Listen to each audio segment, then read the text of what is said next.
Bonjour à toutes et tous et bienvenue sur Range ta chambre. Aujourd'hui, on parle de Mourir peut attendre, le tout dernier James Bond sorti en salle le 6 octobre 2021, dernier film de Daniel Craig dans la peau du célèbre agent secret britannique. On l'attendait en avril 2020 et le vous savez quoi a impacté sa date de sortie, la repoussant à octobre 2021. Il aura donc fallu patienter de nombreux mois pour enfin connaître la conclusion de l'ère Craig au sein de cette franchise mythique. Dans cette vidéo, pas de spoil, sauf à la toute fin, lorsque j'évoquerai les possibilités quant à la suite de la saga. Je ne dévoilerai rien directement sur la conclusion du film car je pense qu'il est vraiment préférable que vous la découvriez, que vous la viviez en live. Et croyez-moi, quelques jours après le visionnage du film, elle est encore gravée dans mon esprit. Pour autant, en lisant entre les lignes, il sera peut-être possible que vous compreniez malgré tout certaines choses, donc pas d'inquiétude, vous serez averti avant d'entrer dans la spoiler zone et un timecode sera même mentionné dans la description pour vous alerter également sur ce passage. Alors, si mourir peut attendre, cette vidéo ne le peut pas, so let's go!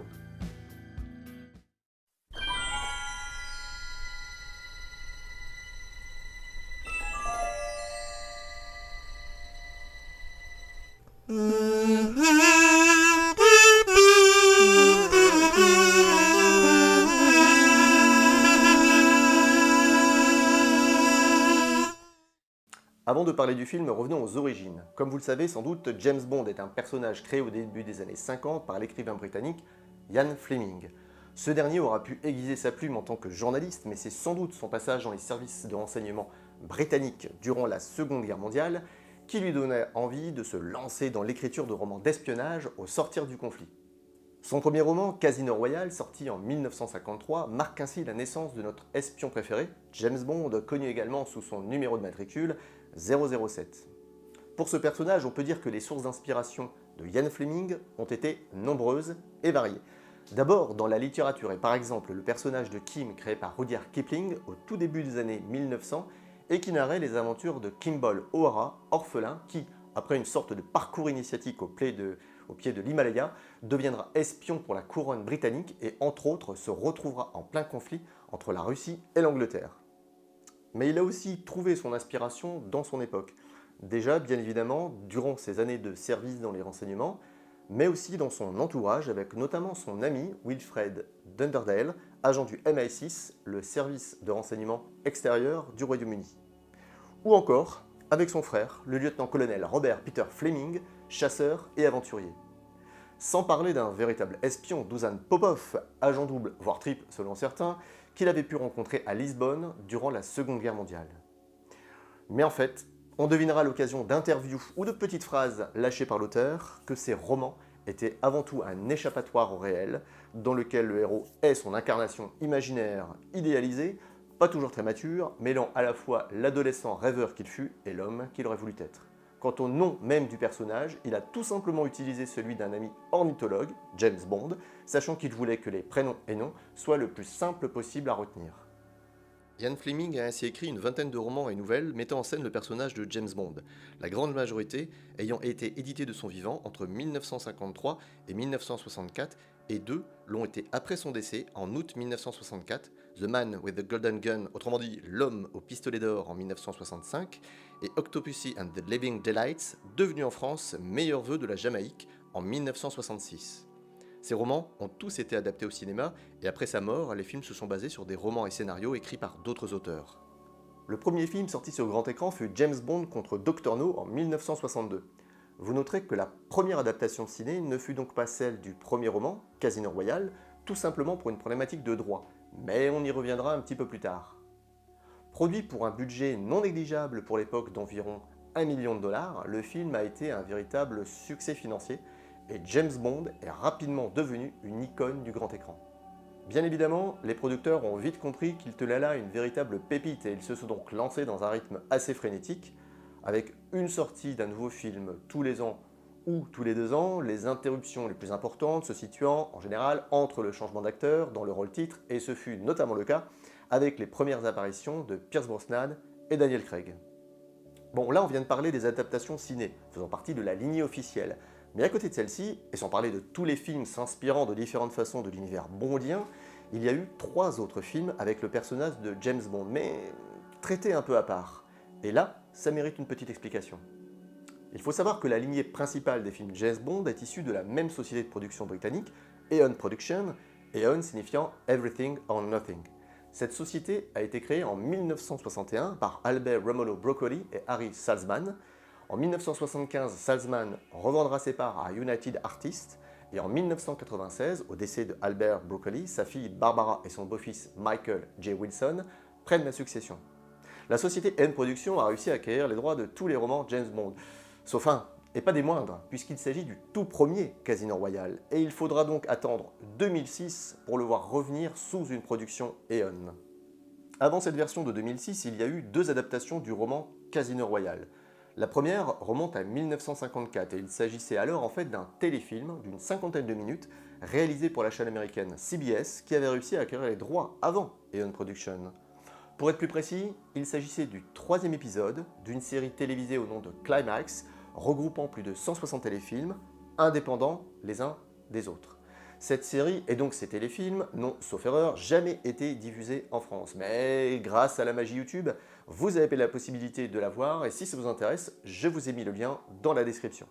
La deuxième adaptation de ce roman est elle bien sortie en cinéma, en 1967, avec un James Bond assez éloigné de celui alors incarné par Sean Connery dans les films officiels, à savoir David Niven, formidable acteur qu'on reverra par exemple 2 ans plus tard dans Le Cerveau, aux côtés de Bourvil et Jean-Paul Belmondo, qui fait d'ailleurs une petite apparition dans cet ersatz bondien. Cette adaptation, qui adopte plutôt un ton humoristique pour ne pas dire parodique, avait un sacré casting pour l'époque avec notamment Peter Sellers, Ursula Andress, Orson Welles dans le rôle du chiffre, ou encore Woody Allen. Franchement, je vous encourage à regarder cette version, ça vaut le détour. Et puis le troisième film, non produit par la société Eon Production, fut en fait une nouvelle adaptation du roman Opération Tonnerre, sous le titre Jamais plus jamais. Cette double adaptation résulte d'une mésentente entre Ian Fleming et Kevin McClory qui avaient participé à l'écriture de scripts pour les adaptations ciné et qui donnera lieu à une procédure judiciaire, finalement remportée par McClory en 1963. Je vous passe les détails, mais sachez simplement que durant la production d'Opération Tonnerre, en 1965, Broccoli et Saltzman passent un accord avec McClory pour produire son adaptation du roman, mais au moins 10 ans après la sortie d'Opération Tonnerre. Finalement, McClory sortira sa version en 1983 et sans le financement d'Eon Production. Le premier film avec Sean Connery était sorti en 1965 et cette nouvelle version est sortie en 1983, toujours avec Sean Connery mais en plus vieux. Et d'ailleurs, l'âge avancé de James Bond sera ici le point de départ de l'intrigue, puisqu'il se voit envoyé en cure dans une clinique privée par M qui le trouve en mauvaise forme. Lui qui croyait pouvoir se reposer aux frais de la reine et passer du bon temps avec les cheveux d'infirmière, il va se retrouver malgré lui mêlé à une affaire qui, je vous le donne en mille et mille, concerne le spectre. Le monde est petit quand même, hein. Ok, les films c'est une chose, mais James Bond c'est aussi et avant tout un personnage et donc un acteur pour l'incarner. Alors, parlons maintenant de ceux qui ont revêtu le costume de 007.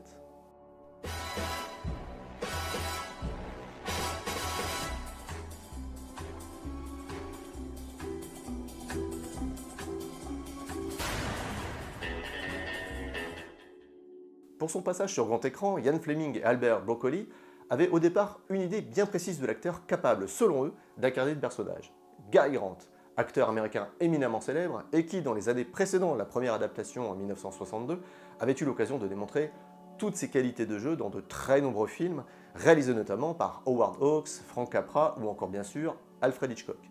Le fait que Gary Grant, bien qu'ayant pris la nationalité américaine en 1942, était d'origine britannique et que pendant la Seconde Guerre mondiale, il avait eu un vrai passé d'agent secret, ne faisait que renforcer cette conviction.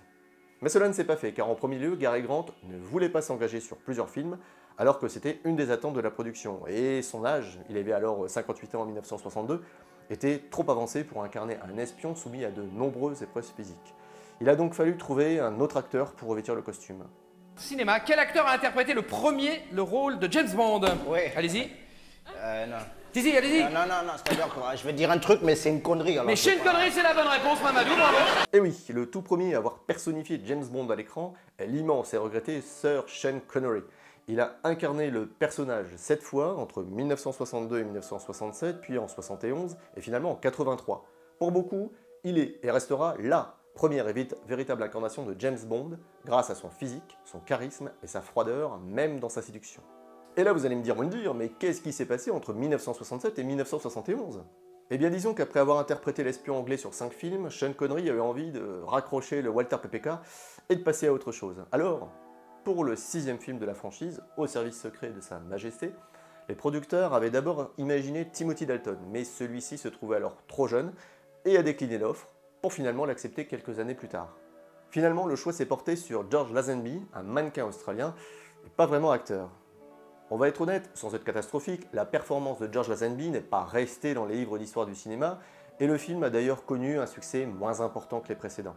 Pourtant, je dois bien l'avouer, il fait partie de mes préférés car il permet de voir un James Bond sous un autre jour, tombant amoureux et même se mariant avec la belle Teresa Di Vincenzo, incarnée par la non moins belle Diana Rigg, éternelle Emma Peel de chapeau melon et bottes de cuir, et plus récemment Lady Olenna Tyrell dans la série Game of Thrones. Par la suite, plusieurs acteurs se sont succédés. Roger Moore, de 1973 à 1985, et qui incarnera le personnage à 7 reprises. Il fut d'ailleurs l'acteur le plus jeune, puis le plus âgé à avoir joué 007, si on met de côté Sean Connery avec sa dernière apparition dans le rôle en 1983. Timothy Dalton, qui ne jouera que dans 2 films, en 1987 et en 1989, avant de laisser sa place à Pierce Brosnan, de 1995 à 2002, pour 4 films. Et enfin, Daniel Craig à partir de 2006 jusqu'à aujourd'hui pour un total de 5 films. Et à ce stade, vous devez vous demander, mais il devait pas nous parler du film ? Pourquoi il nous raconte tout ça ?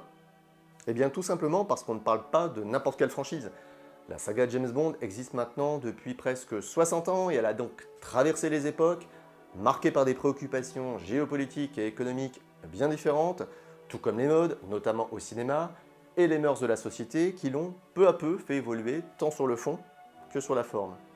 Les films James Bond des années 60 sont bien différents de ceux des années 70, 80, 90 ou des années 2000, et chaque acteur ayant incarné l'espion a apporté quelque chose de différent au personnage.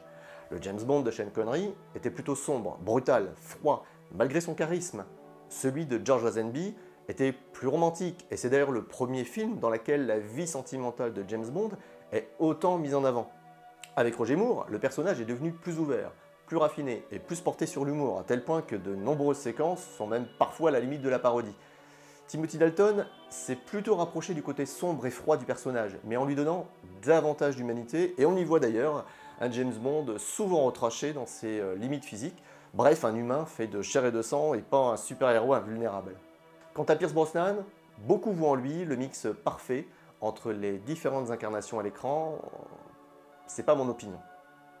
Chaque changement d'acteur a donné lieu à des spéculations ou des inquiétudes chez les fans. Et encore aujourd'hui, beaucoup se demandent qui pourrait reprendre le rôle. Alors évidemment, avec l'arrivée de Daniel Craig dans le rôle titre, il y a eu des déçus, et je me souviens encore par exemple des nombreux commentaires sur sa couleur de cheveux. Quoi ? Il est blond alors que James Bond a toujours été brun dans les romans et dans les films ? Scandale ! Et puis d'autres, dont je fais partie, étaient juste curieux de savoir ce que ça pourrait donner, d'autant que ce premier film avec Daniel Craig, Casino Royale, avait été conçu comme un reboot de la saga. 15 ans après, nous arrivons au terme de cette relecture, et je vais vous avouer que j'en suis le premier attristé, car selon moi, cette période a été la meilleure. J'avoue que le côté go-go gadget des anciens James Bond me plaisait lorsque j'étais gamin, mais avec le temps, je me suis surtout intéressé au personnage en tant que tel, et sa façon d'agir dans son environnement et son époque, et avec les autres, hommes ou femmes, et sur ce point, Daniel Craig a réussi à donner au personnage la prestance, la froideur, la brutalité, mais aussi le charisme qu'on peut attendre d'un 007 tel qu'imaginé par Ian Fleming. Mais ces films ont apporté bien plus que ça. Avant tout, rappelons que tous les films de James Bond ont en fait une structure assez similaire. On commence par la fameuse introduction du gun barrel, celle où 007 tire une balle en direction du spectateur, nous faisons ainsi comprendre qu'il n'est pas là pour enfiler des perles. Et arrive ensuite la désormais traditionnelle scène pré-générique, qui est d'ailleurs d'autant plus importante à chaque changement d'acteur dans le rôle de l'espion, car elle permet immédiatement de le présenter en action et de montrer de quoi il est capable sur le terrain. Avec malgré tout une exception pour Roger Moore, qui était alors déjà connu du grand public grâce à ses rôles dans les séries Le Saint et Amicalement Vôtre, et qui donc dans son premier film, en tant que 007, Vivre et laisser mourir, n'apparaît pas du tout dans la scène pré-générique, mais uniquement après le générique, et pas en action, mais sortant du lit en peignoir. Le générique a aussi une importance capitale dans les James Bond car il commence déjà à nous exposer les thèmes du film sous un esthétisme faisant régulièrement apparaître des corps féminins peu vêtus et bien évidemment avec une chanson souvent interprétée par des artistes célèbres. Concernant le générique de Mourir peut attendre, on n'échappe pas à la transition puisque la chanson est interprétée par Billie Eilish. Et si vous voulez savoir ce que j'en pense, attendez encore quelques instants, j'en parlerai pas forcément bien.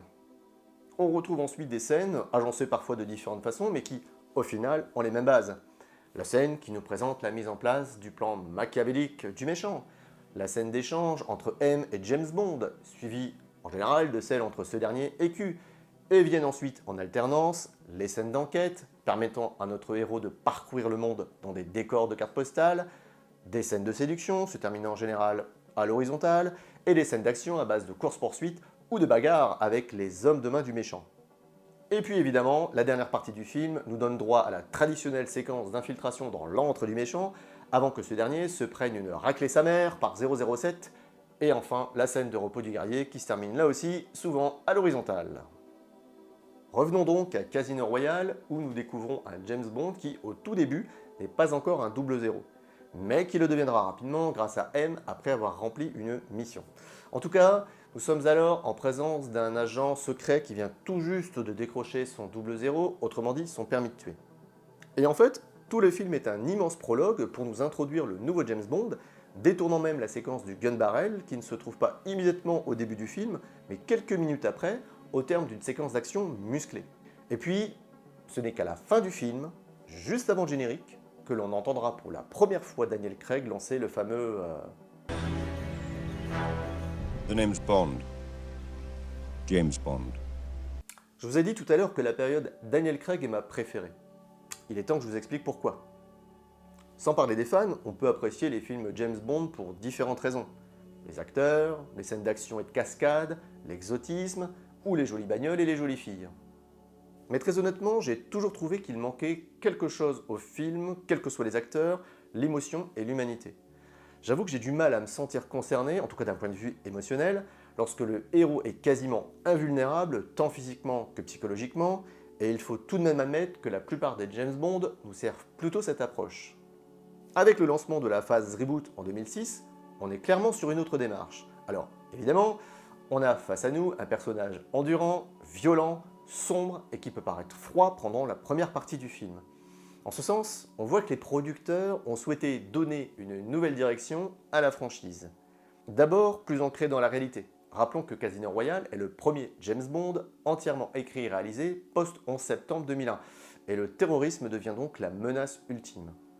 Et puis, la fin des années 90 et le début des années 2000 ont vu arriver de nouvelles tendances dans le cinéma d'action, avec les franchises Jason Bourne, Mission Impossible ou encore le Batman Begins de Christopher Nolan, sorti un an avant et qui là aussi nous raconte les origines de notre cher Batou. Mais ils ont bien compris aussi qu'un héros a besoin de montrer autre chose que ses incroyables capacités physiques pour impacter davantage le public moderne. D'ailleurs, dans les franchises que je viens de citer, vous retrouvez la même logique. Jason Bourne, Ethan Hunt ou Bruce Wayne sont des hommes d'action, de véritables machines de guerre, et pour autant, ils montrent aussi leurs sentiments et leurs failles. Et puis, pour la première fois dans la saga, les films se suivent véritablement, tant sur la menace à affronter, Spectre, que l'on redécouvre là aussi en format reboot, et l'objectif ultime consistant à mettre à jour et à genoux cette organisation. Mais, et surtout, on nous donne enfin des éléments beaucoup plus intimes et intrinsèques au personnage de 007. Autant les romans peuvent nous apprendre beaucoup de choses sur le passé du personnage, autant les films se sont montrés particulièrement avares sur ce point, jusqu'à cette nouvelle phase. Et c'est ça qui m'a véritablement plu dans la période Craig. Certes, les films ne sont pas tous égaux. Une pensée émue pour Quantum of Solace. Mais à chaque fois, ils nous permettent d'en apprendre davantage sur le personnage de James Bond, sur son enfance, sur son adolescence, son fonctionnement et ses blessures. Je vous pose une petite question. Quand vous lisez un livre ou regardez un film, vous vous attachez plutôt à un personnage qu'on vous a appris à connaître, à comprendre et finalement à apprécier, voire à aimer, ou à un personnage opaque dont vous ne savez finalement rien et qui va juste d'un point A à un point B? Moi, j'ai une petite idée. Tout ça pour vous dire que j'attendais impatiemment ce dernier film afin de savoir comment l'ère Daniel Craig allait s'achever. Alors, ça donne quoi? Mourir peut attendre. James, le destin nous réunit à nouveau. À présent, ton ennemi est mon ennemi. Comment est-ce arrivé? Quand on vit assez longtemps. Mourir peut attendre a été réalisé par Kari Fukunaga, à qui on doit notamment la première saison exceptionnelle de True Detective. Aux côtés de notre héros et de ses collègues du MI6, on retrouve ici les acteurs principaux déjà rencontrés dans Spectre, à savoir la française Léa Seydoux dans le rôle de Madeleine Swann et Christophe Valls dans celui de Blofeld, chef de Spectre, mais désormais dans une prison haute sécurité britannique. Comme très souvent, le film débute par une scène pré-générique, mais cette fois-ci beaucoup plus longue que d'habitude, puisqu'il faudra attendre une vingtaine de minutes pour voir arriver le générique. Durant cette séquence, on découvre d'abord une Madeleine Swann enfant, dans une maison isolée, au milieu de la nature, et confrontée à un intrus venu là pour venger sa famille et abattre son père, Monsieur White, agent du Spectre dont on avait fait la connaissance dans Casino Royale et assisté à la fin dans Spectre. No spoil, donc je ne vous raconte pas comment se conclut cette scène, mais elle est fondamentale puisqu'elle constitue véritablement une blessure psychologique pour Madeleine, toujours à vif, et dont le secret pèsera très lourd dans la relation avec James. Après cette scène, retour dans le présent à Matera en Italie, où le couple Madeleine et James, désormais à la retraite, mène une vie tranquille, d'amour, de champagne et de caviar. Cette fois-ci, c'est l'une des blessures de James qui est mise en avant, puisque ce dernier est là aussi pour une autre raison, venir se recueillir sur la tombe de sa toujours bien-aimée Vesper Lynd, rencontrée et perdue dans Casino Royale. Malheureusement, cette idylle va être interrompue violemment, et nous avons alors le droit à une séquence d'action longue et intense qui se terminera par... là encore, no spoil. Après ce long pré-générique, particulièrement efficace et déjà marqué à la fois par l'action mais aussi l'émotion, arrive enfin le générique du film. Et... comment dire chacun ses goûts, hein, mais pour ma part, je pense qu'il s'agit là malheureusement d'un des moins bons génériques de la saga, notamment pour la chanson interprétée par Bill Eilish, qui est très loin de valoir par exemple celle d'Adele pour Skyfall ou de Sam Smith pour Spectre, juste pour rester dans la période Daniel Craig, et donc sans parler des autres chansons mythiques de la franchise. Alors ouais, c'est un point décevant, mais en même temps, c'est pas ça qui fait le film. Le reste du film va finalement ressembler à la note d'intention qui nous est donnée avec le pré-générique, avec un certain nombre de scènes d'action très efficaces et qui souvent prendront tout leur sens au travers de la relation entre Madeleine et James, ce dernier mettant tout en œuvre pour protéger celle qui a finalement réussi à ouvrir son cœur, qu'il avait verrouillé à double tour après la disparition de Vesper. L'une des critiques que j'ai pu entendre sur ce film est sa longueur. Alors effectivement, le film est long puisqu'il dure environ 2h45. Il existe en effet quelques séquences qui traînent un peu en longueur, un petit peu comme si on voulait étirer la pellicule pour profiter au maximum de la présence de Daniel Craig. Pour ma part, j'ai pas vu le temps passer, et avec le recul, je pense sincèrement que les quelques longueurs permettent finalement d'intensifier les enjeux, qu'il s'agisse de l'évolution de la relation entre Madeleine et James, ou de la menace à combattre. Parlons justement de cette menace, qui, là encore, a donné lieu à certaines critiques, tant sur son intensité par rapport à celle que nous avions pu connaître dans les autres films, que sur la dimension du méchant, interprété par Rami Malek, que vous avez peut-être eu l'occasion de voir dans le rôle de Freddie Mercury dans le film Bohemian Rhapsody. Pour ma part, je trouve l'interprétation de l'acteur dans le rôle du méchant de service dans la moyenne, sachant que je place toujours celle de Javier Bardem dans le rôle de Silva dans Skyfall très au-dessus du lot. Mais honnêtement, dans ce film, j'ai le sentiment que la menace est davantage ici un accessoire pour mettre en avant l'histoire d'amour compliquée et tragique de James et Madeleine, et la faire évoluer jusqu'à sa conclusion. Un mot sur les James Bond girls du film, appelons-les comme ça, même si je trouve ça assez réducteur par rapport à ce qu'elles apportent au film. Tout d'abord, Lashana Lynch, dans le rôle de Nomi, espionne du MI6, qui, après le départ en retraite de James Bond, a récupéré son matricule 007, ce qui donnera d'ailleurs lieu à des pics réguliers entre les deux protagonistes. Lashana Lynch a surtout participé à quelques épisodes de séries et quelques films, comme par exemple Captain Marvel, mais je pense que son visage sera totalement nouveau pour un grand nombre. Je vais être honnête, son jeu ne m'a pas bouleversé, mais par contre, son rôle est capital dans l'univers bondien, puisqu'il s'agit ici de la première femme 00 que nous voyons enfin dans un film de la franchise.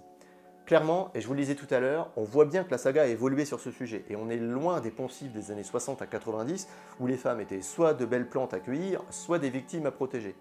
Depuis quelques années, on voit de plus en plus au cinéma de femmes fortes, prêtes à se lancer dans l'action, Et pour le coup, cette version 007 féminine sait se montrer efficace. Et puis il y en a une autre, qui au premier abord semble juste être une énième femme fatale, mais qui devient une véritable tigresse bondissante lorsque l'action démarre. Paloma, interprétée par la comédienne Ana de Armas, qui a déjà participé à de nombreux films comme Blade Runner 2049 où elle joue la petite amie holographique de Ryan Gosling, ou encore l'excellent À couteau tiré où, tiens, elle a déjà eu l'occasion de donner la réplique à Daniel Craig. Alors là, autant dire que le terme bomba lui va ravir, pas seulement pour son physique, très agréable à l'œil, mais aussi et surtout pour l'explosion qu'elle occasionnera dans votre cerveau dans la seule séquence du film où elle apparaît. Avant d'entrer dans la spoiler zone, je vais enfin vous donner mon avis final sur le film, même si je pense que j'en ai déjà dit pas mal. En un mot, non seulement le film m'a plu, mais je dirais même que je le considère comme l'un des meilleurs James Bond. Et ne comptez pas sur moi pour faire un classement du moins bon au meilleur, ça n'a pour moi aucun sens, déjà parce que ce serait totalement subjectif, et que chaque œuvre a sa propre personnalité, avec ses qualités et ses défauts. L'une des questions que l'on pouvait se poser au départ, et indépendamment même de l'intrigue générale relative à la menace et aux méchants, était de savoir si la conclusion de la période Daniel Craig allait être à la hauteur des attentes.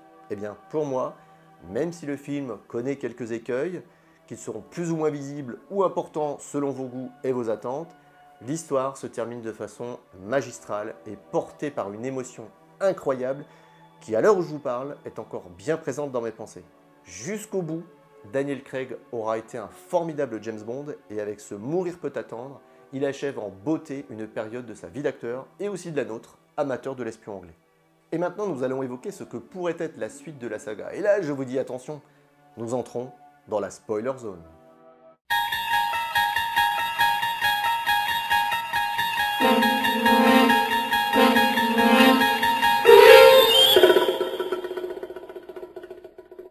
Je ne vais pas vous raconter la fin de Mourir peut attendre, mais je vais être honnête, cette fin, je ne l'avais pas vue venir, et je comprends mieux pourquoi elle divise autant la critique. Quelques jours après le visionnage du film, je l'ai encore à l'esprit, et croyez-moi, appréciant globalement la saga et aimant particulièrement l'arc Daniel Craig, je peux même dire qu'elle m'a choqué, alors pas négativement, mais tout de même, elle me laisse pour la première fois un arrière-goût assez bizarre, un mélange de tristesse et de mélancolie. Mais après tout, cette période, au format reboot, aura été la championne des premières fois. Alors pourquoi pas? Mais du coup, avec une telle conclusion, on peut clairement se demander comment les producteurs envisagent la suite de la franchise. Alors ici, je vais me mouiller en imaginant les possibilités et en vous donnant mon avis. Première hypothèse, toute simple, on fait comme si rien ne s'était passé, on redémarre avec un nouvel acteur, éventuellement dans un nouveau reboot.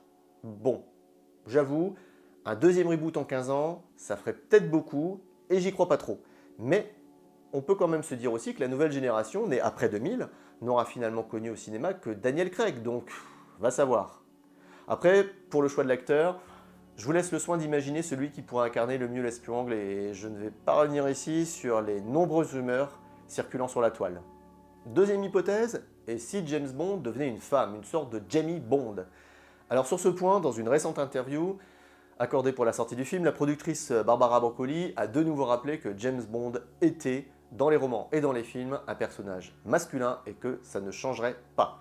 Donc a priori, il y a peu de chances pour que nous voyions débarquer un James Bond femme, mais il n'est pas exclu que la franchise soit continue à mettre davantage en avant des personnages féminins forts, et pourquoi pas désormais des 00 femmes collègues de James Bond, soit pourquoi pas en créant des spin-offs mettant en avant de tels personnages.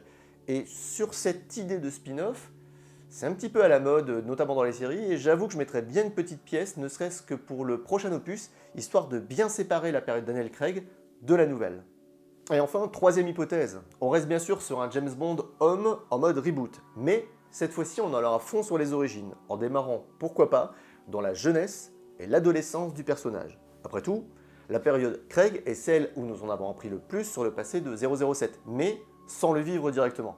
Eh bien, pourquoi pas imaginer de mettre en image ce passé, avec évidemment un acteur plus jeune dans le rôle, et que nous pourrions voir grandir au fur et à mesure, jusqu'à l'âge adulte, son arrivée au MI6, puis l'attribution de son double 0. Et hop, à partir de là, la franchise reprend son cours, et tout le monde aura oublié ce qui s'est passé dans Mourir peut attendre. Là encore, je mettrai une autre petite pièce sur cette possibilité. Ce sont donc ici les hypothèses qui me viennent à l'esprit pour imaginer le futur de la saga. La question désormais, c'est de savoir quand nous aurons des informations officielles sur ce point. Mais pour le moment, tout le monde est focalisé, et à juste titre selon moi, sur la fin d'une époque et sur sa célébration. Alors, restons patients, profitons du moment présent et rappelons-nous les bons moments passés avec notre espion préféré.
Voilà tout ce que je pouvais vous dire sur le film Mourir peut attendre.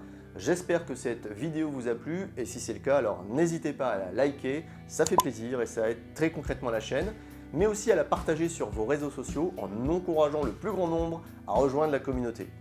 Et bien sûr, votre premier soutien, c'est l'abonnement, c'est gratuit et ça permet à la chaîne d'être mieux référencée par les algorithmes de YouTube. On se retrouve bientôt pour une prochaine vidéo et d'ici là, prenez soin de vous. Ciao!